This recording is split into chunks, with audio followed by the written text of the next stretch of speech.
on the run. Oh, keeps the varmints on the run. You may think he's a sleepy type guy, always takes his time. Sure, I know you'll be changing your mind when you see him use a gun. Oh, when you see him use a gun. He's the Tom of the West.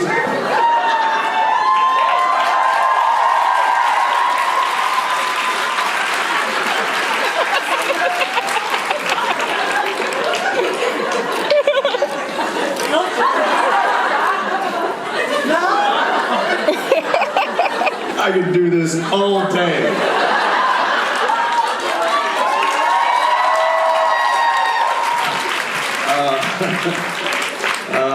Forgot how fun squirt guns were. I think the last time I used one of these, there was vodka in it.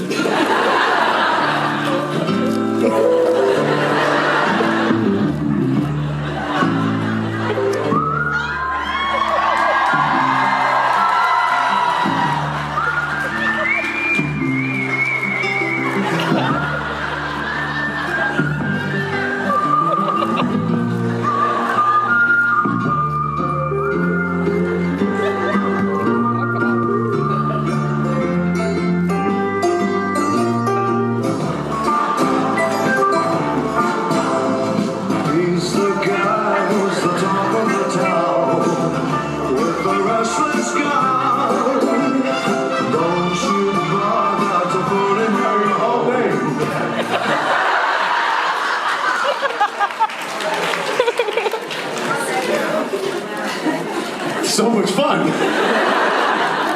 How long is this panel? Can we extend it by like a half an hour? And just play that song on repeat?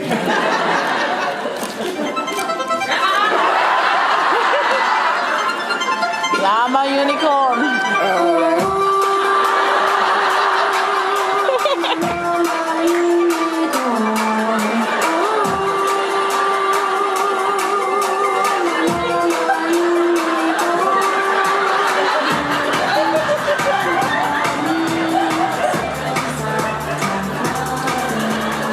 This is what nightmares are made of.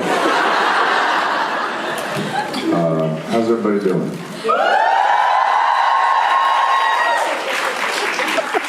Yeah, you are. Legs deflated. Yeah. Everybody have a fun time last night? Concert?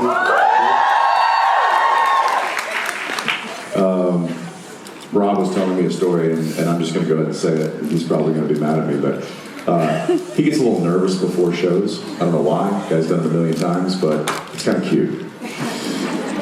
And he went back to the green room and he found an unopened bottle of wine. And without thinking, he just opened it and took a big swig. Realized that it was one of Daniela's bottles of wine.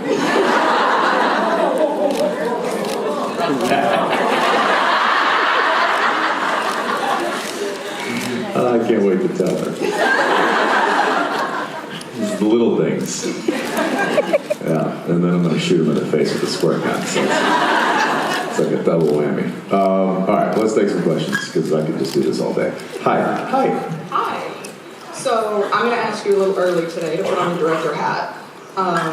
Over the last 14, almost 15 years, there's been a lot of changes in technology when it comes to filming things.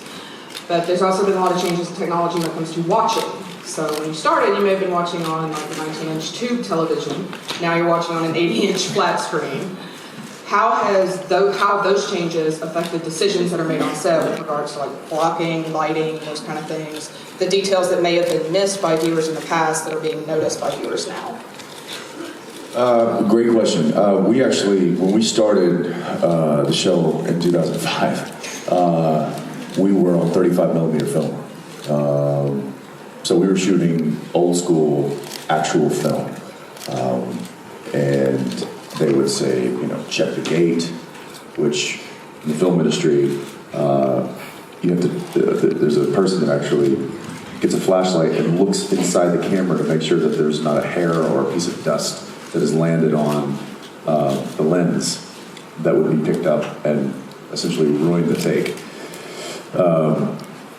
With the invention of digital and the quality of digital, when we switched over to that, I think it was season 3, all of that became obsolete, and there was no checking a gate. There was no having to switch out the giant film mags. So it was that was certainly a shift. And I remember the lighting became different, and really that's the only major difference I think with film and with HD is the lighting has to be skewed a little bit more for that. Unfortunately, with high definition, you get to see more of the imperfections, I think, in filmmaking. So there's arguments of, well, you can do more with it, but at the same time, I think it also highlights some of the negativity that film didn't show. So I don't know. I think it's fine. You can also put treatments on it. You can make a digital image look film-like, much like your cameras. You can put a filter on it. So there are tricks to make digital imagery look film-like, but we try to just keep it as close to what the human eye would see in real life as we can. And really, the only thing that changes to make that happen is lighting. So, Thank you. thank you. Hi. Hi, first time from Portugal. So my question is, how you have so many fight scenes in Supernatural? How do you prepare for those scenes? What time does it take, for example? And is there a challenge scene that you choose for fight scene favorite, for example? And also, is there any Portuguese words that you learned recently? Recently? Yeah. Obrigado. Yeah, I didn't learn that recently. I've known that one for a long time. You know that. Yeah, I should know more. I dated a girl from Brazil who spoke Portuguese many years ago, and I should probably know more than I do, but it's been a while. Fight scenes, yes. Getting ready for a fight, it depends on what the fight scene is. If it's a heavily choreographed fight scene with a lot of physical moves and choreography, fight choreography, then yeah, we do rehearse it quite extensively. Because of the schedule and because Jared and I are working so much, the stunt guys, our stunt doubles, will come in on a day, maybe two or a day or two or three before we actually film that scene, and they will rehearse that fight scene and map out all the moves and design it. And then we will come in on the day that we're filming it and essentially stand off to the side and watch our doubles perform it. And then I will then step in and I will run it a few times with whatever stunt double guy that I'm working with that day.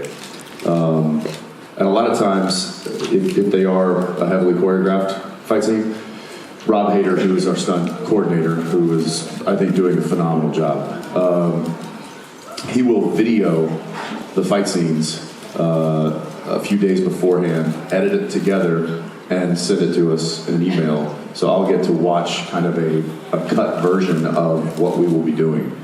And then I'll just try to memorize the moves. You know, it's a right punch here, it's a duck, it's a right kick. And then when we get there and it's time to film it, we'll run it a few times. A lot of times we'll break up a full fight scene. So what you see is as one continuous fight scene. We'll break it up into sections. So there'll be like a beginning, a middle, and an end. And those are the more complicated ones.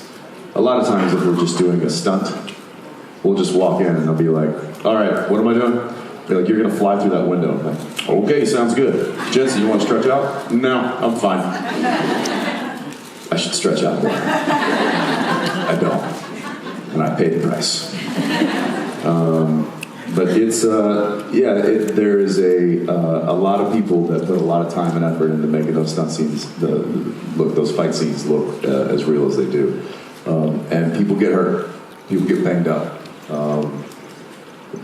I've caught a few, in fact, just this past season, I forgot to duck. And I was working with a stunt guy. And most of the stunt guys in Vancouver that work on the show know that Jared and I are pretty good about doing stunts. So they go pretty hard with us. Unfortunately, that day he was going pretty hard, and I caught a fist right to my temple, and didn't stop. It was like I hit him, and then he threw a punch, and I was supposed to go like this, and I didn't do this. I actually went like this, so I helped him hit me.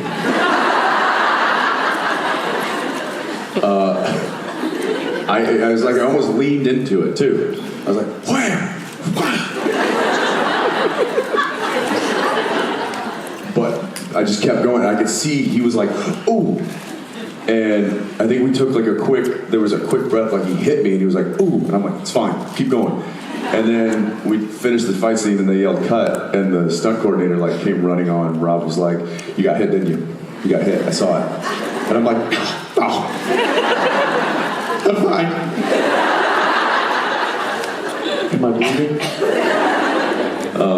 But that happens. And it happens more than people think. And it certainly happens to the stunt guys, because sometimes they'll do the close stuff with us, and then when they drop back for a wide shot, they'll let those guys go hard. And they do. And it's sometimes I watch it and I'm like, oh gosh. And I'll run on set and I'll be like, dude, are you okay? Yeah, fine. So yeah, they don't get the credit they deserve. Those guys take a lot of hard hits for y'all's enjoyment. So thank you. Thank you. Yeah.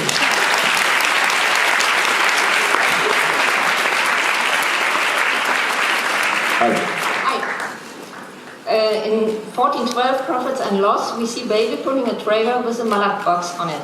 We have never seen it before, and so I want to know if baby already had a trailer hitch on, or if it was specially built, and if the handling of the car was differently. It was built for, the tow hitch was built and installed for that particular episode. And yeah, luckily I've driven trailers before. I don't know why, but I have. And I felt pretty comfortable doing it. There's several people on the crew who are careful people. They get paid to be careful. Our stunt coordinator is paid to be a kind of a safety person, to make sure that everybody's safe. If I'm firing a gun, they make sure that there is a barrier between the gun and the crew. Even though there's no projectile coming out of the gun, there's still a blast. There's still a concussion.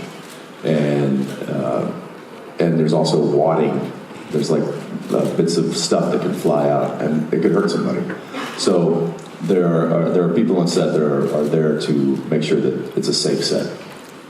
And those are the same people that say when I'm driving the Impala, no matter what, they can go get a sandwich They'll walk off set. They're like, "Oh, Jensen's driving? Oh, we're good." And then apparently, if Jared's driving, more people come on set to protect people from his erroneous driving behavior. I think I said this before. There was I forget the name of the episode. What was the episode where I got like Dean had the love potion and the two girls? Yeah.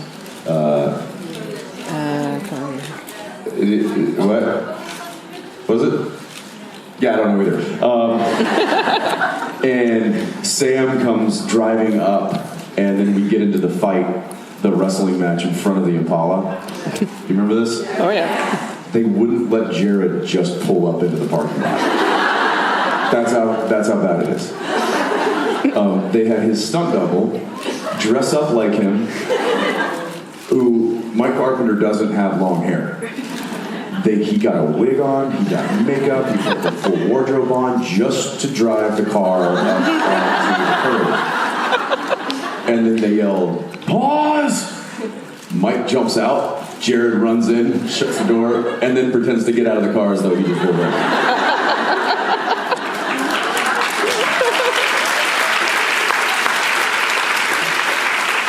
I was just clapping for it. It's ridiculous that the guy can't drive a car. He's almost 40. Whatever. But yes, that topic was put on for that particular episode, and it was taken off shortly after. So, yeah. Thank you. Thank you. Hi. Hi. If Dean hadn't been raised as a hunter, what career do you think he would have chosen and why?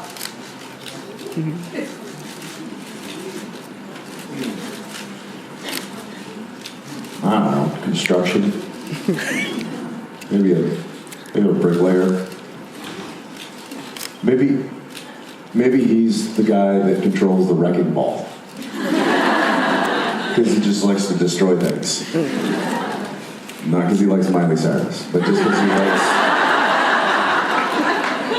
to destroy things. I don't know. What do you think? What do you think you would be? I think he would be a firefighter. Oh. In one of the episodes in the first season, Dean said that as a kid he wanted to be a firefighter. That's right. Saving people, putting out fires, the family business.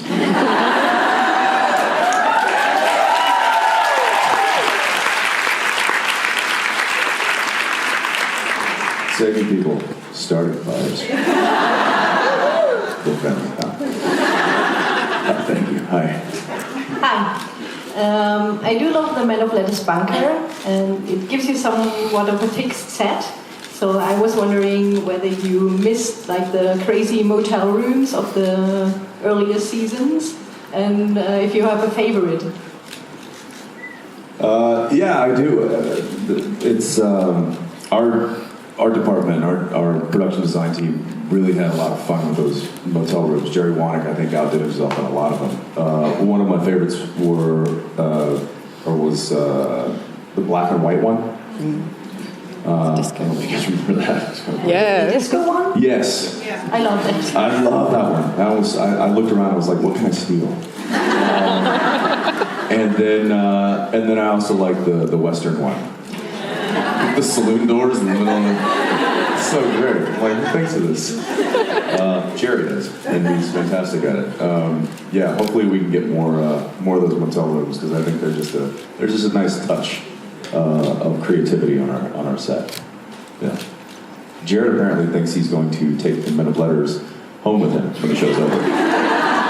He's like, yeah, I think I'm just gonna take the whole set. He's like, you take the car, I'll take the Men of Letters. I'm like, what are you doing with the set? I don't know, I'll figure something out. Good luck with that. Let me know when it's done. I'll come over and we'll have a beer. So I don't know. He's not gonna get it. Thank you. Thank you. Yeah. Hi.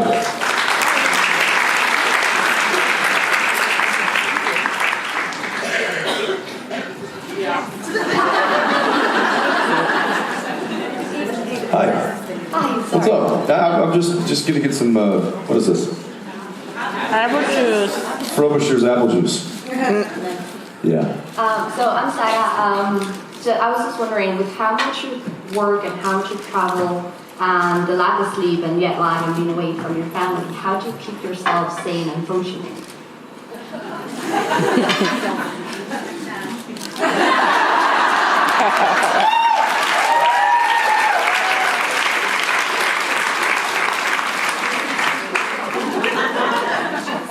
This apple juice is turned. That's a good question. I mean, I was just on a completely different time schedule 3 days ago. So now when I'm waking up, my family's going to bed. And as I was actually talking to, I had dinner with Graham McTavish on Friday night.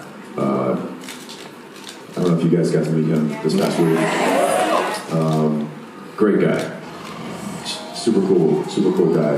It was good to chat with him. He just apparently just read a book called Why We Sleep or something like that. And it's this doctor who talks about the importance of sleep essentially and the circadian rhythm.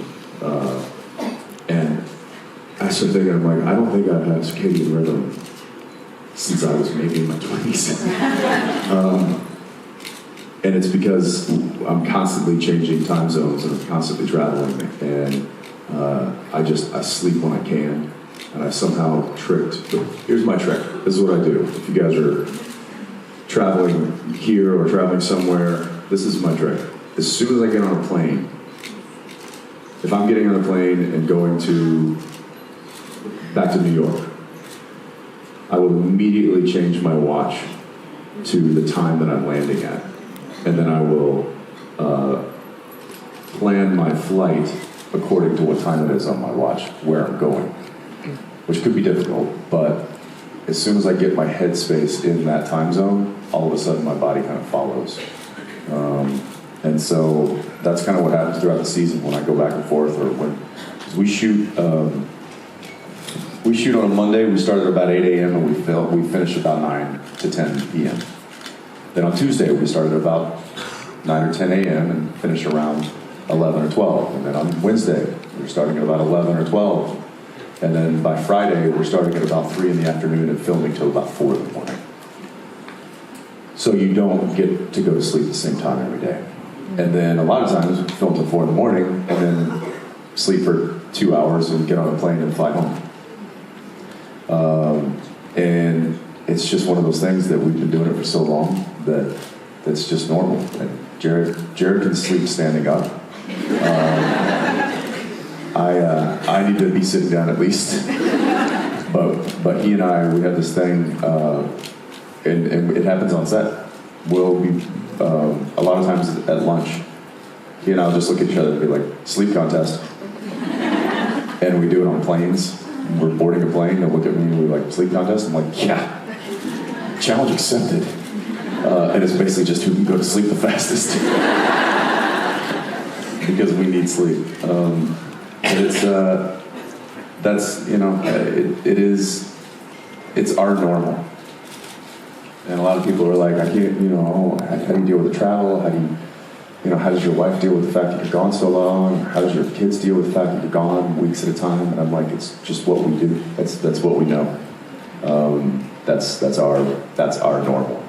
And it may sound weird to other people, but it doesn't sound weird to us because it's all we've known. I mean, I started dating my wife shooting the show.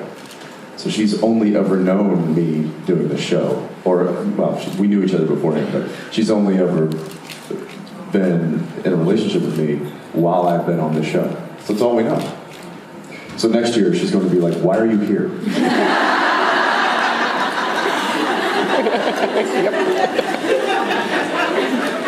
I don't know what to tell her. She's going to be like, did you get a job? I'm trying. Thank you. That's it. That is.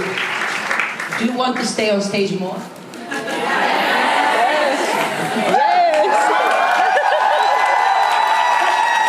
However, you know what I would like to do more?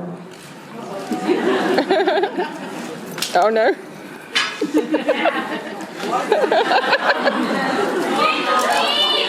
Why didn't I bring mine down? I should have got two upstairs. Music!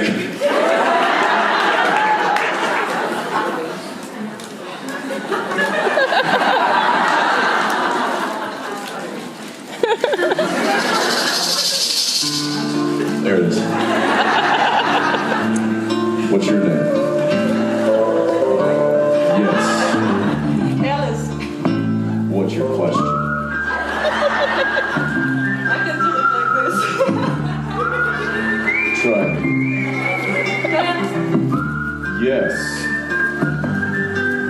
My question was, how does your friendship with Jared affect your performance as 17? It makes it nice.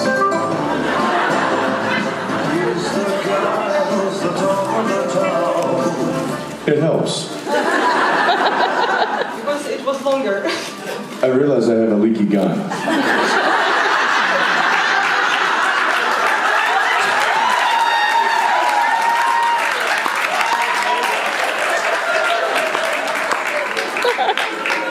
This is a little awkward now. I'm sorry. I'm going to see someone about this.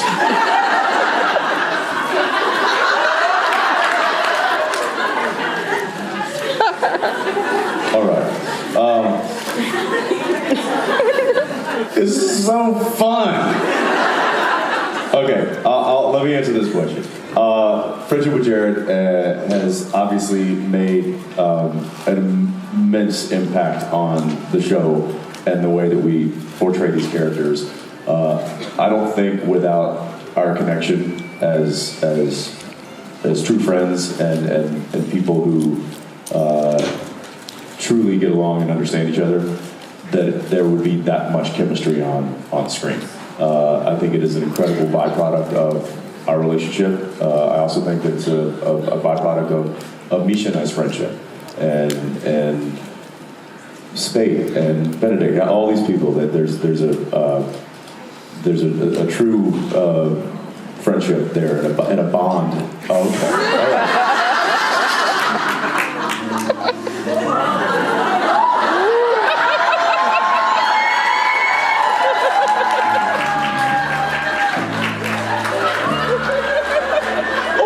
The unicorn?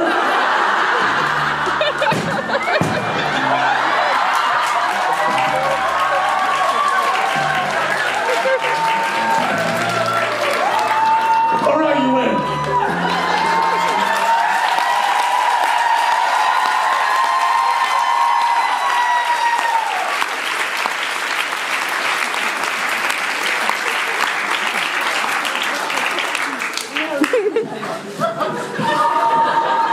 Well, that got out of hand real quick. Okay. Am I done now? Can I? That was get off the stage. Well, I will. I'm coming back, right? Because I have to talk with that. What's his name? Who's that guy? Yeah, I think one you know is... Oh, right. The guy that I originally had a friendship with. Yeah. I'm gonna see you back here with Misha in a little bit. So, thanks.